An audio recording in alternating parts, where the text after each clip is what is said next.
The president started the week with an impromptu press conference, summoning reporters to the Rose Garden today with little notice. After weeks of blistering attacks against Senate Majority Leader Mitch McConnell, he was suddenly standing right there with the president. The president saying we're closer than ever before. And then the president took questions on Puerto Rico, the special counsel on Russia, and what he said about former presidents not calling families when they lost loved ones at war. 3 former presidents and their teams now reacting tonight.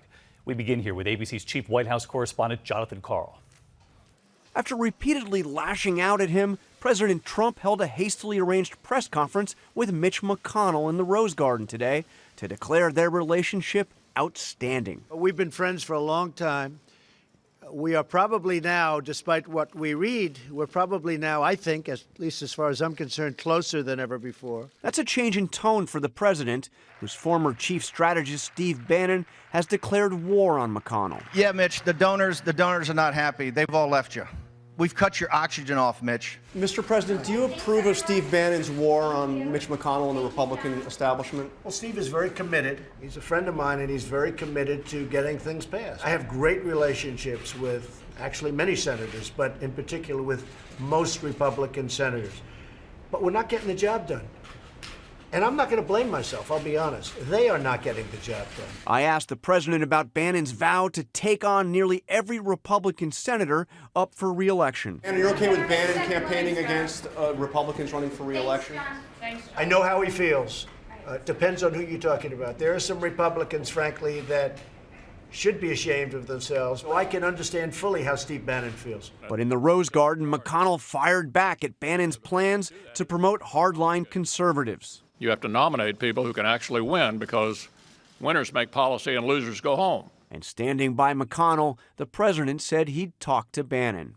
Steve is doing what Steve thinks is the right thing. Some of the people that he may be looking at, I'm going to see if we talk him out of that, because frankly, they're great people. The president took questions for about 40 minutes on a wide range of subjects, including Puerto Rico. We have massive amounts of water. We have massive amounts of food. But they have to distribute the food, and they have to do this. They have to distribute the food to the people of the island. So what we've done is we now actually have military distributing food, something that really they shouldn't have to be doing. And on the investigation into Russian meddling and possible collusion, the president signaled he won't pull the plug on the special prosecutor. Are you considering firing Robert Mueller? No, not at all. John Karl with us live from the White House tonight. And John, something else the president said today, getting a lot of attention at this hour. He said that unlike some of his predecessors, he actually calls the families of fallen troops. Here's what the president said. So the traditional way, if you look at President Obama and other presidents, most of them didn't make calls. A lot of them didn't make calls. I like to call when it's appropriate, when I think I'm able to do it. They have made the ultimate sacrifice. So generally, I would say that I like to call. So, John, tonight, 3 former presidents' teams are responding now? All 3 of the last 3 presidents have said that the president went too far in what he said today. An aide to President Clinton said that President Clinton did place calls to the fallen. A spokesperson for George W. Bush said President Bush wrote all the families of the fallen and called or met privately with hundreds, if not thousands.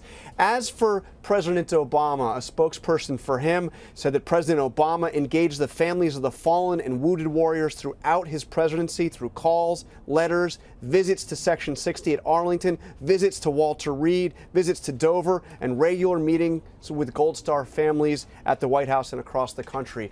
The spokesperson for President Obama, David, said that the President Trump's words today were unequivocally wrong. John Karl leading us off tonight at the White House. Thank you, John.